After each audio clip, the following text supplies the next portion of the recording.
So myth number 2, my company is too small to go global. Used to be that if you didn't have tremendous amount of resources at all levels in your organization, that there was a bit of a barrier. It wasn't as easy as it is now. So, is your company too small to go global? I have a 3-word response for you: no, no, and no. Definitely not. I've been doing business internationally since 1985. Alibaba started in 96, and the progress since then has been nothing short of miraculous. Think about it.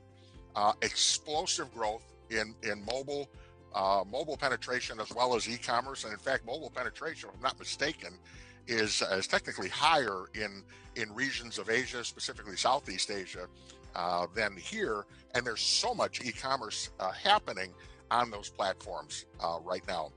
Look at 3PL service, third-party logistics providers that make it easy to get your product into the markets so it's available, because we've all learned and gotten used to over the years that now that mobile is giving us all this convenience to be able to do this shopping and this researching and say, yes, I want this product. Well, the next part of that is, well, I want it now. So how do we do that? And logistics companies have kept up on that. Video conferencing, what we're doing right now. Yes, the pandemic forced greater adoption. Video conferencing has been around for a long time, but you know what? We've sure got pretty good at it in the last few months, and it's changed a lot. A company I joined in 1999, we were doing international business, and I was responsible for the travel budget, and we spent $1 million a year moving people around on airplanes to be able to meet with suppliers and customers and those types of things. And that company and others that I talk to today, so much more work is getting done virtually. Nothing replaces being across the desk or sharing a meal or having a conversation, person to person with somebody, but it's not as mandatory as it once was. And that's good for small business right now. So here's the truth of that myth. Not only is it possible for small companies to jump into global markets like I've talked about, technically, you're ideally suited to make your move right now. And what does that look like?